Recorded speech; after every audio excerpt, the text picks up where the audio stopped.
Hey guys, what's up? Hope you are having a good day and welcome back to another Warzone video. In today's episode, we are going to go over some advanced Warzone tips to help you get better. Do you want to get a competitive edge over the competition? Looking to improve your game so you can frag out more on Warzone? Well, not to worry, in this video, we are going to go over some very important tips to help you with your decision making to win more gunfights. I think on this channel, we do cover a lot of fundamentals and mechanics of the game. However, today we are going to break down and really focus on decision making to help you get better results on Warzone. By the end of the video, the objective is to help you approach gunfights better, understand the concepts of reading opponents, and help you get more kills when playing Warzone. Topic number 1, read enemy movements. Being able to predict where your target is going to pick, which angle he's going to push you from, and how they are going to attack you is essential when it comes to winning gunfights. Making good reads on where the enemy will appear can give you a huge advantage, and this skill is actually often overlooked when it comes to playing Warzone. So next time you're engaging the enemy, think, if I was the target, what angle would I pick?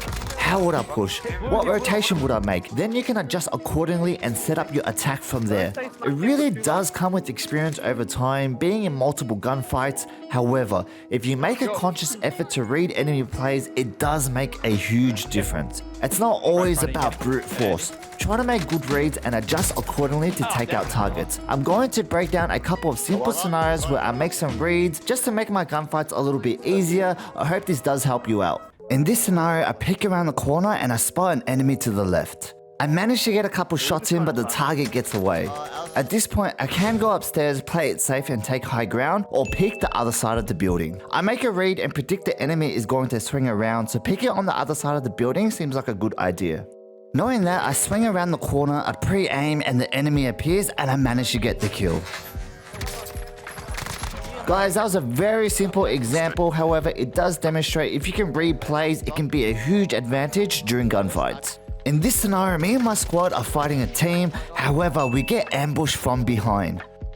I quickly counter-attack, but he breaks my armor, so I play for my life and heal up.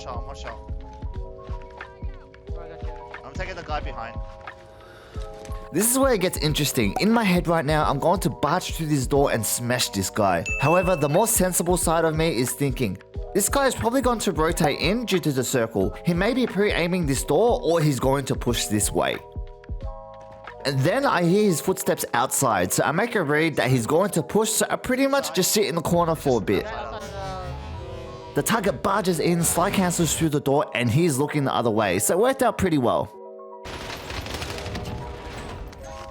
By making a good read, I was able to deter a 50-50 gunfight and managed to get the kill. Using audio cues, rotation predictions, or just intel in general can really help you make better reads to make those good plays. Topic number 2, playstyle depending on body count. Huge mistake I see, a player is not keeping a body count when fighting the enemy team. Basically, it just means knowing how many enemies you are fighting in your current situation. I often see players take chances and rush into full squad situations, like get into a 1v4 scenario for example. A good idea is to adjust your playstyle depending on the body count. General rule is when it's a full squad, hold your angles, minimize your exposure and play it smart. Once you start getting numbers down on the enemy team, then you can start playing more aggressive, using more flanks and push from there. You don't want to get tunnel vision when you're versing multiple targets. Remember, your enemy has teammates as well and they can take you out. Keep in mind they are communicating to certain events that are happening during the gunfights. So you want to make reads on a squad level to make sure you don't die or you can predict certain peaks. For example, if you shoot an enemy, normally his teammate will start to push you thinking your attention is elsewhere. Just to demonstrate, I'm going to break down a scenario to illustrate the topic. I hope this does help you guys out. So in this scenario, me and my teammate get down and we're just chilling. We pop a UAV and notice how there are 2 enemies on this side of the map. This is very important intel and we'll utilize this later in the breakdown. So I'm just going to fast forward a little bit. Pretty much our teammate revives us and we're ready to fight.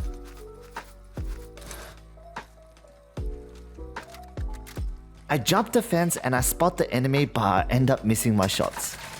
At this point, I see blood because I missed all my shots. I'm not happy. I'm ready to smash this guy. However, I remember there are 2 targets on the UAV we just saw before. He's probably on the left somewhere and his teammate that I was shooting has probably given him some comms that he is being pushed. So I take a step back and decide to play it safe and see what happens. I check the left side and I still can't detect the other teammate. So at this point, I'm a little worried. I don't want to push in straight away and leave myself open. So what I do here is do a little jump shot to bait his teammate out. I'm not trying to get a kill with this move, it's just to set up a trap and try to expose the target's position. I swing to the left, he took the bait, and I managed to get the kill. Yeah, your house. We end up getting the other target as well, and it all worked out. Let's rewind that for a second.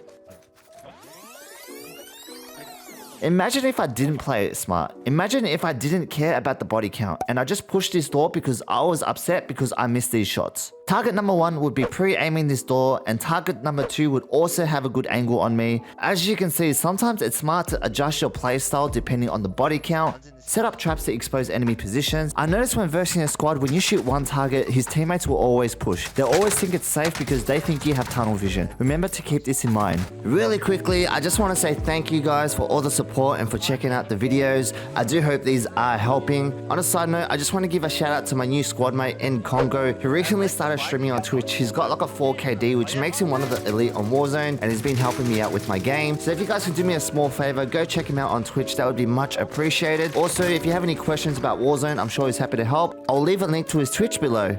Topic number 3, play the circle. Do you ever get into gunfights and you're on the edge of the circle and you're thinking, hey, it's fine, I can take these guys out before the gas moves in. Next minute, the circle is moving and you're at a disadvantage because you gotta run for your life while fighting another team. And a lot of the times, it just doesn't work out well. Yeah, well, that's happened to me on a few occasions as well, and I noticed that it's a good idea when engaging and you're close to the edge of the circle, you always want to be the one positioned closer to the safe zone. When you're pushing a team, a lot of times you don't have to push in straight away. You can still play positions and hold targets out. Always pay attention to the circle when fighting. It can really mean life or death when it comes to playing Warzone.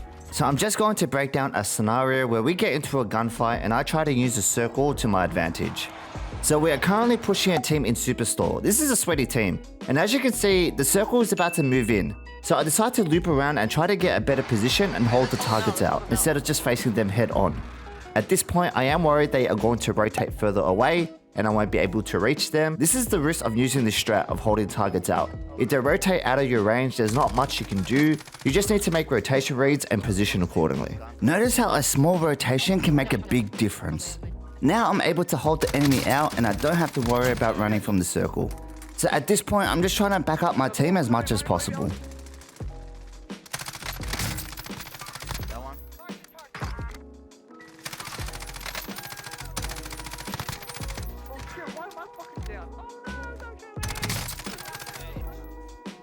Unfortunately, my teammates don't make it out, but we managed to get the couple kills. As you can see, using rotations to hold enemies out can be super useful, so make sure you try this in your own gameplay as well. Well, that is it for today's video. I hope you did enjoy the content. Just some final thoughts from me when it comes to improving at Warzone. I notice improving does take more time when you get to a certain level. Remember to be patient with it, guys. What I try to do is try to focus on getting better at one specific thing per session, or just try to avoid a mistake I notice I have been doing lately. For example, I realize I drop shot a lot when I just freak out and I just lay there. I'm an easy target. So during my session, I would try not to drop shot at all and do more jump shots, or if I do drop shot, I would stand up straight away. That's just an example from my personal experience. I'm sure you guys will have other specific skills that you need to work on, or maybe some trends, some mistakes that you're making that you need to avoid. So just before every session, just make a conscious effort on what you need to do. I also noticed a lot of people have been asking for my loadout, so I'm just gonna pop it onto the screen for you guys. This is my personal preference at this moment.